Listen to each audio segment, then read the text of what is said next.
Gene LeBell walked into that dojo and told Steven Seagal, "You can't choke me out." Seagal laughed. "I'm a 7th-degree black belt. I'll put you to sleep in seconds."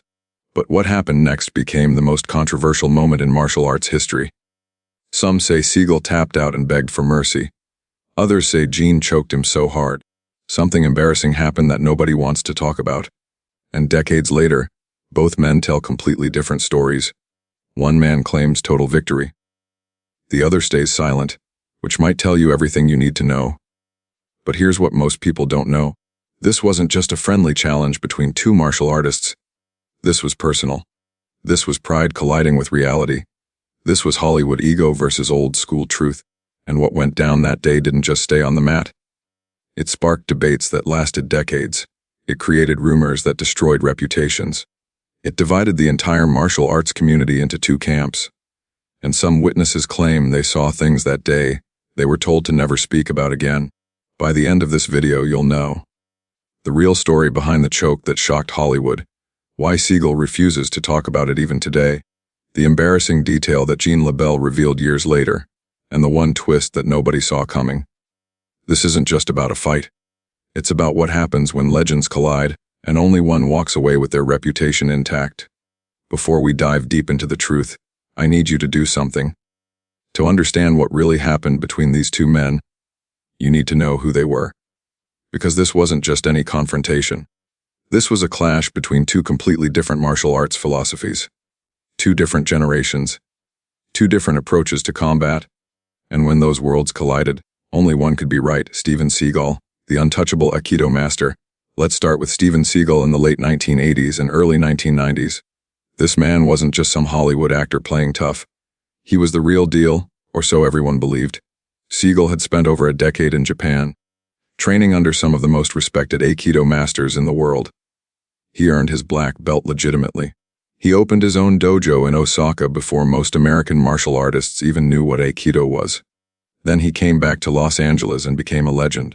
Celebrities lined up to train under him. Police departments hired him to teach their officers. And when Hollywood came calling, he became an overnight action star with his first film, Above the Law. But here's what made Seagal different from other action stars. He didn't just act tough, he talked tough. In interviews on set in his dojo, Seagal made bold claims. Aikido is the ultimate martial art. It uses your opponent's energy against them. I've never been taken down in a real confrontation. Nobody can choke me out. My neck is too strong, my technique too refined. Grappling, it's effective.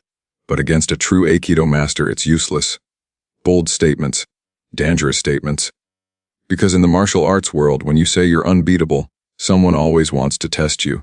And Seagal's confidence wasn't just talk. He genuinely believed it. He had the credentials. He had the belts. He had the movie stardom backing him up. By 1991, Steven Seagal was at the peak of his powers. Untouchable, unstoppable, undefeated, or so he thought. Gene LeBell, the godfather of grappling. Now let me introduce you to Gene LeBell. If Seagal was the new generation, Gene was the old guard. If Seagal was flash and fame, Gene was substance and silence. Gene LeBell had been breaking bones and choking people unconscious since before Seagal was even born. He was a national judo champion in the 1950s, a professional wrestler who fought in legitimate matches, not the scripted kind, a pioneer of mixed martial arts before MMA even had a name. Gene had fought boxers, wrestlers, karate masters, street fighters. He had worked as a stuntman in Hollywood for decades, choreographing fights for legends like Bruce Lee. He had trained countless fighters, including Ronda Rousey, who called him Uncle Gene. But here's what made Gene truly dangerous: he didn't need to talk. His reputation did all the talking for him. Gene had choked out over 1,000 people in his lifetime. In competition, in the gym, on movie sets, and he had a simple philosophy: talk is cheap. Show me on the mat. Gene wasn't flashy. He didn't wear designer martial arts uniforms. He didn't brag about his accomplishments.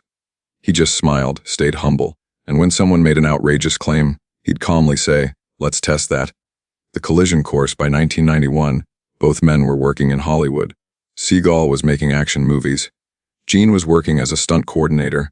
They existed in the same world but operated in completely different universes. Then one day, during a break on a movie set, their paths crossed. The conversation turned to martial arts, as it always did around Seagal. Seagal started talking about Aikido, about how it was superior to grappling, about how joint locks and throws could stop any opponent, about how he had never been choked unconscious. Gene listened quietly, nodding, smiling that knowing smile. Then, as the story goes, Gene said something that changed everything. "I don't think you could choke me out, Steven." The room went quiet. Everyone knew what that meant. It wasn't just a statement, it was a challenge. Seagal looked at Gene.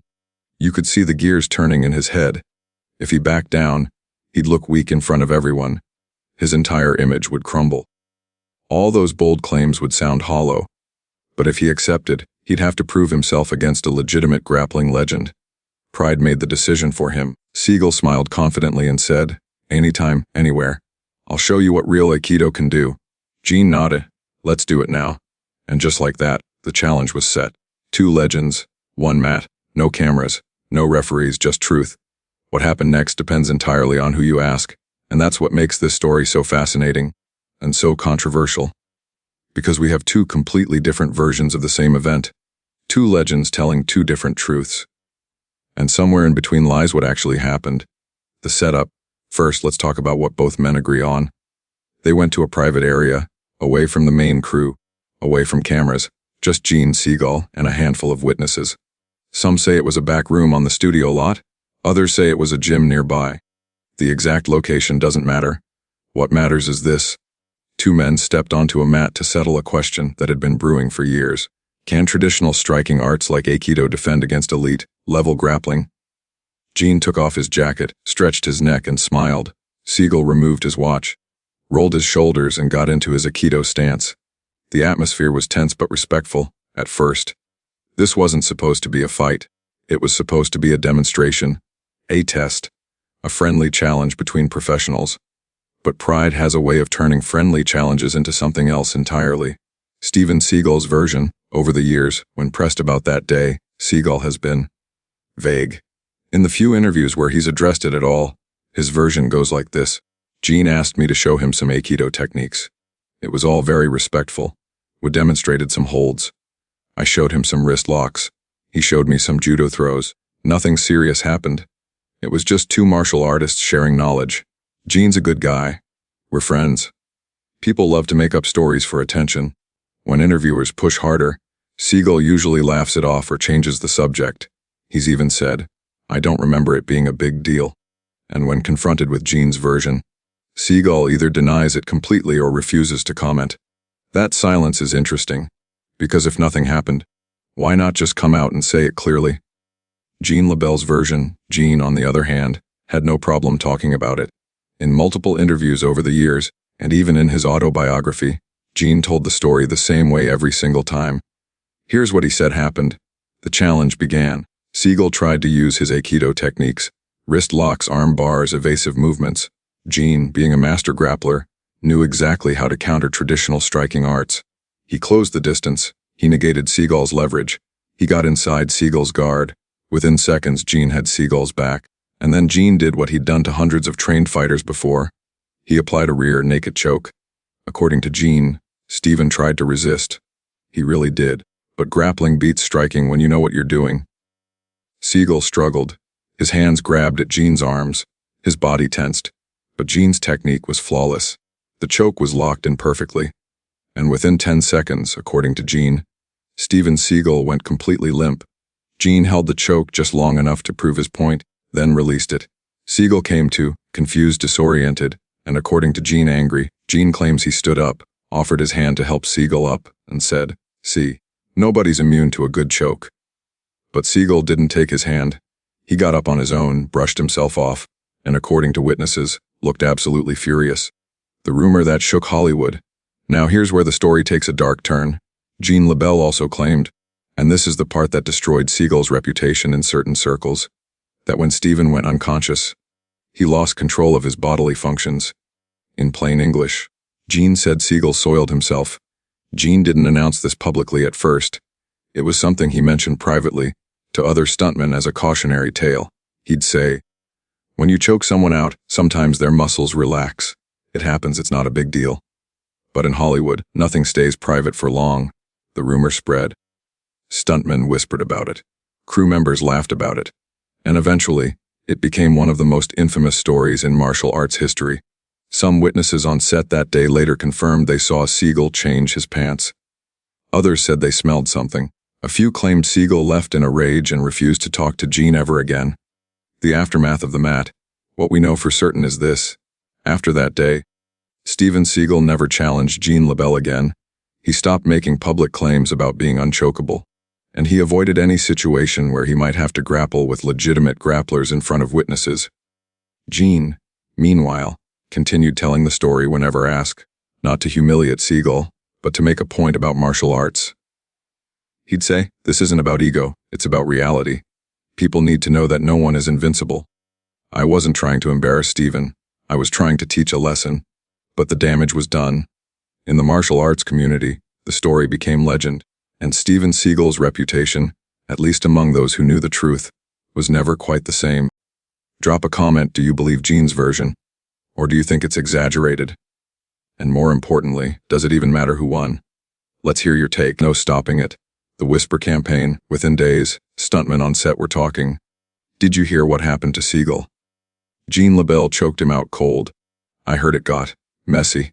The story passed from crew member to crew member, from one movie set to another, from Hollywood to martial arts gyms across the country.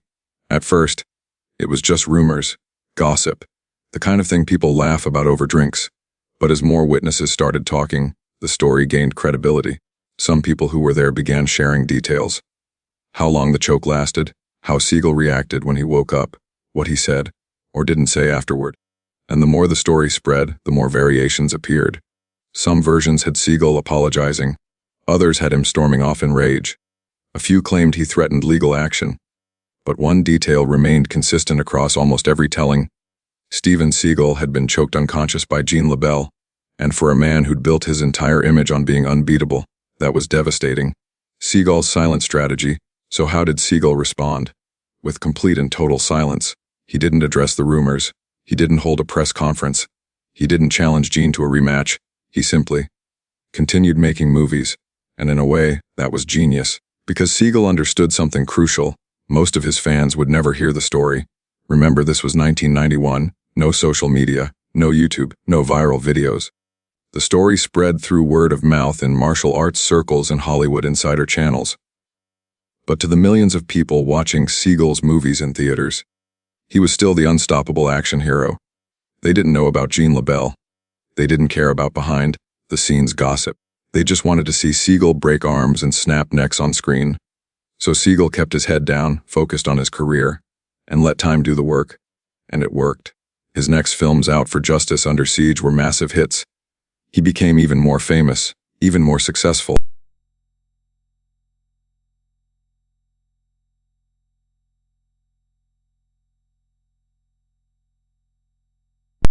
Some claimed he felt betrayed by Gene, that it was supposed to be a private demonstration, not something to gossip about. Others said Seagal genuinely believed his own version of events, that in his mind, nothing significant had happened, that he'd been caught off guard, maybe, but not truly defeated. There were even rumors, never confirmed, that Seagal used his Hollywood connections to discourage people from talking about it.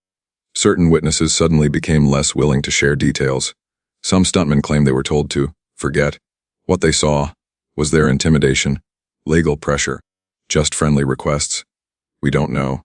But the fact that so many people who were allegedly there have stayed silent over the years is interesting. Gene's perspective, the reluctant truth teller. Meanwhile, Gene LeBell never sought attention for the story. He didn't call press conferences. He didn't write tell-all articles. He didn't try to capitalize on it.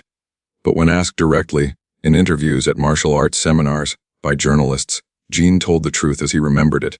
He'd say, "Look, I wasn't trying to embarrass the guy." But he made claims that weren't accurate. In martial arts, you need to be honest. Students trust you with their safety. If someone says they can't be choked, and it's not true, that's dangerous misinformation. Gene saw himself as a truth teller, not a bully. And to his credit, he always expressed respect for Seagal's Aikido skills. He'd say things like, "Steven's a talented martial artist. Aikido is beautiful, but it's not designed for grappling." Gene wasn't trying to destroy Seagal. He was trying to keep martial arts grounded in reality. The community divides, But the martial arts world didn't see it that way. The community split into camps. Team Seagal argued. Gene ambushed him. It wasn't a fair test. Aikido isn't meant for ground fighting. Of course, a judo champion would win a grappling match. Gene's too old school. He doesn't respect the new generation. The whole story is exaggerated Hollywood gossip. Team LeBell countered. Seagal made the claim. Gene just tested it. If you say you can't be choked, you better be able to back it up. Gene's a legend. He has no reason to lie. Multiple witnesses confirmed it. Where there's smoke, there's fire. The debate raged in martial arts magazines and dojos at tournaments, and it still rages today. The question nobody could answer. But here's what made this fallout so brutal. There was no video, no official record, no definitive proof. Just two men with two different stories, and a crowd of witnesses who either wouldn't talk or told conflicting versions. So the truth became whatever you wanted to believe. If you loved Seagal, you believed his version. If you respected Gene, you believed his. And that uncertainty, that lack of closure, is what kept this story alive for decades. Now here's where this story gets really interesting. Because what I'm about to tell you most people don't know. These are the hidden layers. The details that got buried. The twists that completely change how you see this entire situation. So pay close attention, because this is where the real story begins. Gene LeBell had a reputation for humbling martial artists who made big claims. This wasn't personal against Seagal. This was what Gene did. Back in 1963, almost 30 years before the Seagal incident, Gene fought a boxer named Milo Savage in one of the first mixed-style matches in America. The fight was designed to answer a question: could a grappler beat a striker? Gene choked Savage unconscious in the fourth round. Then in the 1970s, Gene worked with Bruce Lee on Enter the Dragon. Even Bruce, the legendary Bruce Lee, respected Gene's grappling and asked him to teach him techniques. Gene had spent decades proving that grappling worked against strikers. So when Seagal came along making the same bold claims that Gene had heard 100 times before, Gene saw it as his responsibility to set the record straight, not out of malice, out of duty. He'd say, "People get hurt when they believe movie magic is real. I'm trying to save lives." Here's something hardly anyone talks about. Before the Gene LeBell incident, Seagal had already had run-ins with legitimate fighters who questioned his skills. Stuntmen on his early film sets noticed that Seagal didn't like working with experienced martial artists who might challenge him. He preferred working with actors he could control, people who would make him look good. There were whispers that Seagal avoided sparring with the real fighters on set. One stunt coordinator allegedly told Seagal before the Gene incident, "Be careful with Gene. He's not like the guys you usually work with." But Seagal, confident in his abilities and his image, ignored the warning. He thought his Aikido credentials and his movie star status made him untouchable. He was wrong. Twist Fen 3A. The incident may have been set up. Now this is controversial, but hear me out. Some people close to the situation claim that certain stuntmen wanted this confrontation to happen. Why? Because Seagal had a reputation on set for being difficult. He was demanding. He dismissed other people's expertise. He allegedly treated stunt coordinators like servants. And when he kept bragging about his martial arts superiority, some of the old-school stuntmen, Gene's peers, got tired of it. According to some accounts, when Gene issued the challenge, it wasn't spontaneous. It was planned. Some stuntmen may have encouraged Gene to test Seagal, specifically because they knew what would happen. Gene himself never confirmed this. But the timing, the setting, the witnesses present, it all seems a bit too convenient. Was Gene used as a tool to humble Seagal? Or did he willingly take on that role? We may never know. But it adds a whole new dimension to the story. Here's the twist that nobody saw coming. Despite the humiliation, despite the rumors, despite everything, Steven Seagal's career exploded after the Gene LeBell incident.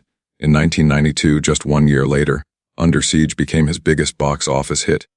He became one of the highest-paid action stars in Hollywood. He was unstoppable. Why? Because the story never reached his core audience. And even among those who heard it, many didn't believe it. Seagal's fans saw him as a movie hero.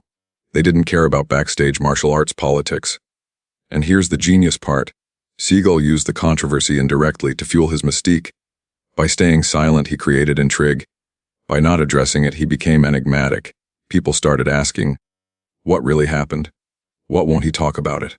Is he hiding something, or is there nothing to hide? That mystery kept people interested. And in Hollywood, controversy even negative controversy, can be good for business. Here's something Gene admitted later in life that most people don't know. He regretted how the story became public. In interviews near the end of his life, Gene said, "I never meant for it to become this big thing. I was just trying to prove a point about martial arts. If I hurt Steven's feelings or career, that was never my intention." Gene even reached out to Seagal years later to try to make peace. According to people close to Gene, he wanted to clear the air, to explain that it wasn't personal, to maybe even do a public demonstration together that would benefit both their reputations. But Seagal never responded. Gene would say, "I extended the olive branch. But Steven's a proud man. I understand." That shows you something about Gene's character. He wasn't trying to destroy Seagal. He was trying to defend the truth. And when the truth caused more damage than he intended, he tried to make it right. The twist that changes everything. But here's the final twist, the one that flips this entire story. What if both men are telling the truth as they remember it? Memory is subjective. Ego distorts reality. Trauma reshapes events. Maybe Seagal genuinely doesn't remember being choked unconscious. The brain can block traumatic memories. Maybe Gene's version is colored by decades of retelling. Stories evolve over time. Maybe the truth is somewhere in between. And maybe, just maybe, the real lesson isn't about who won or lost. It's about how two men handled the same moment in completely different ways. Drop a comment which twist surprised you the most. And do you think it's possible both men believe their own version? Alright, let's cut through all the rumors, all the gossip, all the he said. Let's talk about what we actually know. And let's try to piece together the truth, or at least get as close as we possibly can. Because after decades of debate, after hundreds of interviews, after countless discussions in martial arts circles, we can finally look at this story with clarity. What we know for absolute certain. Let's start with the facts that nobody disputes. Gene LeBell and Steven Seagal were both on a movie set in 1991. This is documented. Multiple witnesses confirm it. A confrontation or challenge occurred between them. Both men acknowledge that something happened, even if they disagree on the details. The encounter involved grappling or physical testing.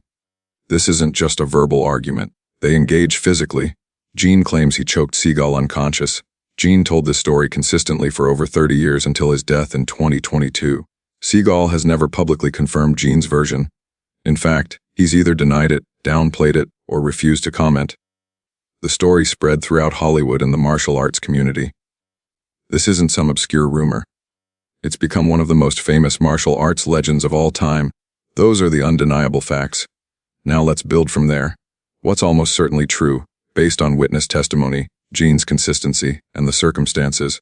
Here's what probably happened. Gene LeBell did successfully apply a rear, naked choke on Steven Seagal. Why am I confident about this? First, Gene had no reason to lie. He was already a legend. He didn't need to build his reputation by tearing down Seagal. Second, Gene told the exact same story for 30-plus years.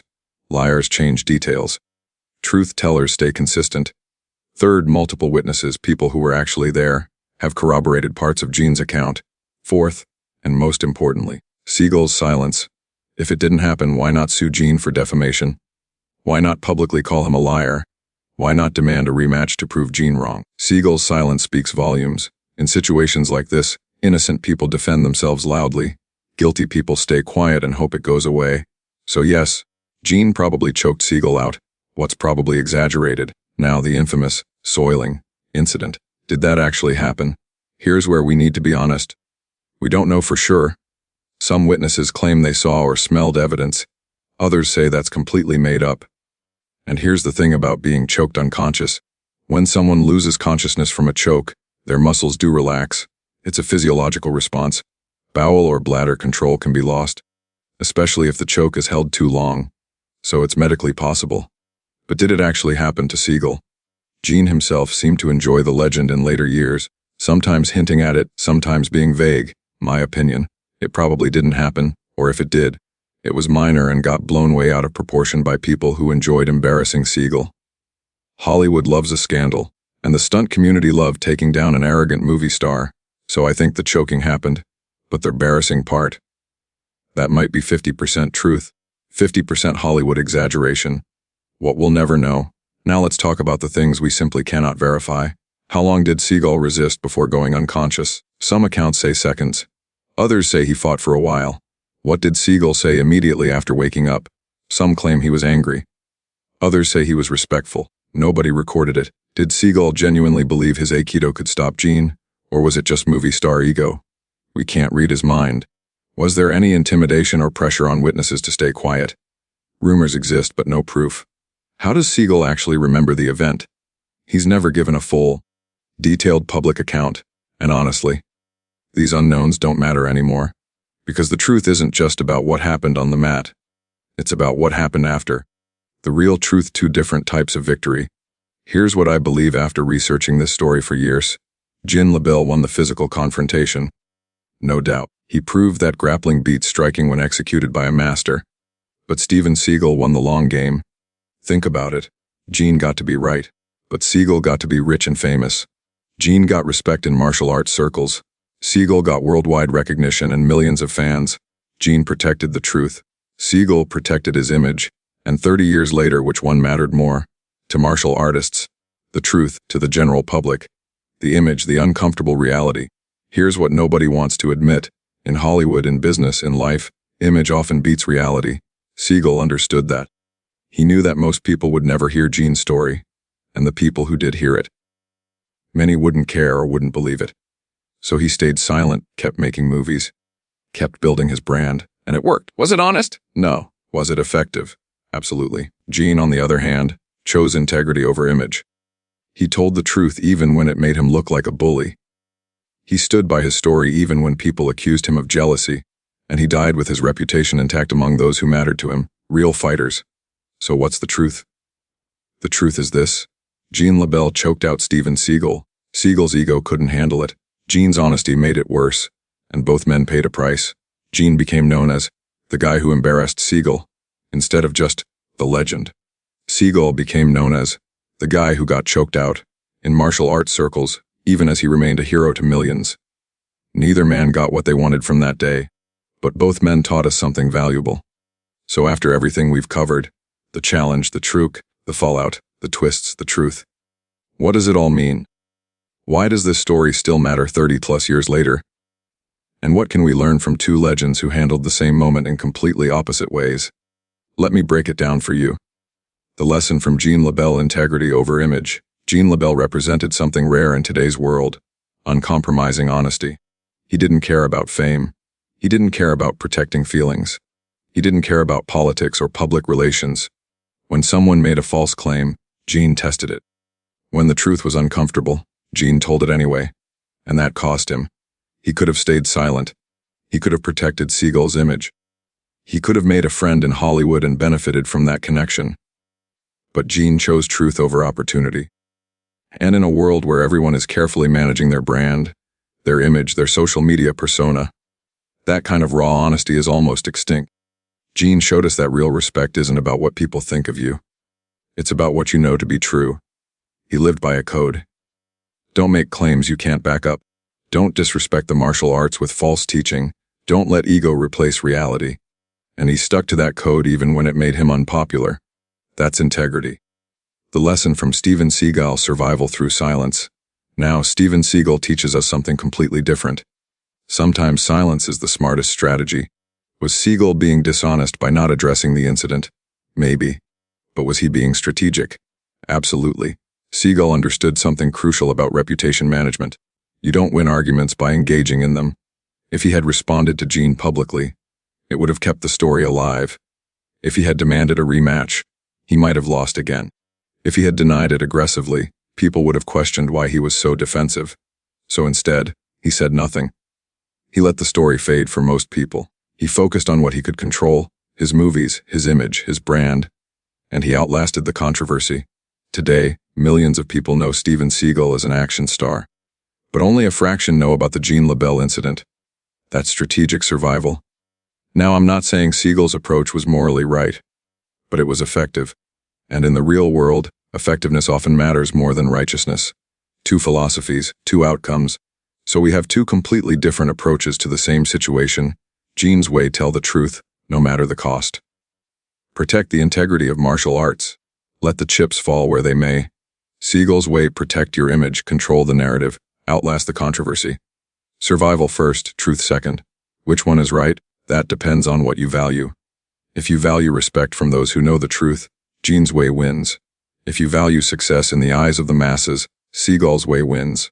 Both men got what they prioritized. Gene got respect from real martial artists. Seagal got wealth, fame, and a Hollywood career. What this means for you. Here's why this story matters to your life. You will face moments where you have to choose between truth and image. Maybe it's admitting you made a mistake at work.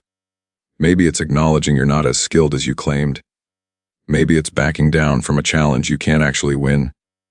In those moments, you'll have to decide, do I protect my ego or do I face reality? Gene chose reality, and it cost him his relationship with Seagal. Seagal chose ego, and it cost him respect in martial arts circles. Neither choice is perfect. Both choices have consequences. But here's what I believe: long-term integrity beats short-term image. Because the people who truly matter, the ones who know you, who train with you, who depend on you, they'll see through the image eventually. And when that moment comes, what will be left? The truth. The final truth about legends. Steven Seagal and Gene LeBell were both legends. But they became legends in different ways. Seagal became a legend through movies, marketing, and mystique. Gene became a legend through decades of proving himself on the mat. One was built on image, one was built on substance. And when those two worlds collided, substance won the battle, but image won the war. That's the uncomfortable truth about our world. People remember the stories they want to believe.